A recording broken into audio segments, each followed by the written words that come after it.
हाय friends good morning आपणक आउ गोटे नोटिफिकेशन टी आसी board of secondary education Odisha Cuttack रो एवं यही नोटिफिकेशन टी हेउची single subject class 10th standard पाई 2022 एग्जाम पाई ओडिया रे जो माने देवा पाई चाहूचंती क्लास 10th आउ क्लास 8th सिंगल सब्जेक्ट पाई से माने अप्लाई करि परिबे एवं वेबसाइट www.bsc.ac.in किंबा www.bseodisha.nic.in रे 1-2-2022 रु से मानकर एप्लिकेशन टी ग्रहण करा जिवो से माने निज निजर जोनाल ऑफिस को जाई से माने एप्लिकेशन टी दे परिबे। जोनाल ऑफिस गुड़िक आम रही कटक भुवनेश्वर ब्रह्मपुर बालेश्वर जयपुर आउ संबलपुर एवं क्लास 10th पाई जो फीस डेट सबमिशन रही 1200 टंका क्लास 8 स्टैंडर्ड पाई रही 700 टंका एवं आपणकर रही including cost of application form date of return exam ओराल पाई रही आपण नोटिफिकेशन टी देखि नियंतु एवं मो आपण को केमिति अप्लाई करिवे तार डिटेल्स मध्य आपण को कहूची। आपण आसी जिबा इंस्ट्रक्शन रे board of secondary education Odisha तरफ रो इटा इंस्ट्रक्शन रही को माने अप्लाई करि परिवे सिंगल सब्जेक्ट पाई जो माने ओडिया पढ़ी नथिबे किंबा ओडिया तांकर कोनोसी लैंग्वेज हेई नथिबो से माने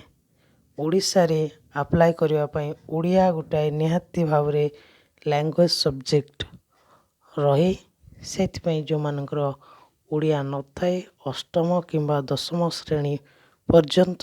से माने एही परीक्षाटी देइथांती से माने से मानकर रेस्पेक्टिव जोनाल ऑफिस रे अप्लाई करि परिबे कटक भुवनेश्वर बालेश्वर ब्रह्मपुर जयपुर रे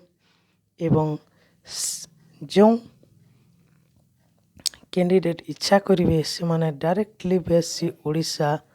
डेप्यूटी सेक्रेटरी जोनाल ऑफिस रे जाई साक्षात करिवे। आपण को एटी मो details step to step general instruction दे देउची आपण माने देखि नियंतु जो माने आवश्यक से माने सिंगल सब्जेक्ट परीक्षा दे परिबे एवं आपण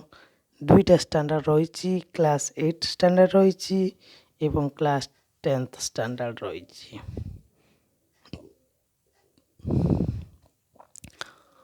आपण देखि नियंतु रिटन एग्जाम अध घंटार 40 मार्क हबो।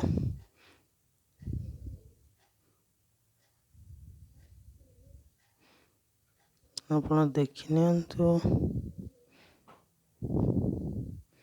Cost of form of examination fees 100 टंका।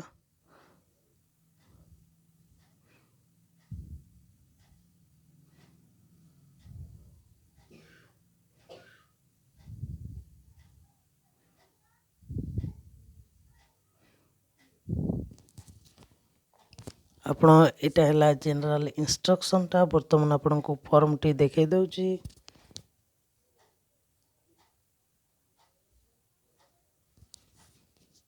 ये होची आपण सिंगल सब्जेक्ट स्टैंडर्ड 10th पाई और स्टैंडर्ड 8 पाई ए फॉर्म टी आपण फिल अप करिवे एवं आपणकर जोनाल ऑफिस रे दे परिवे।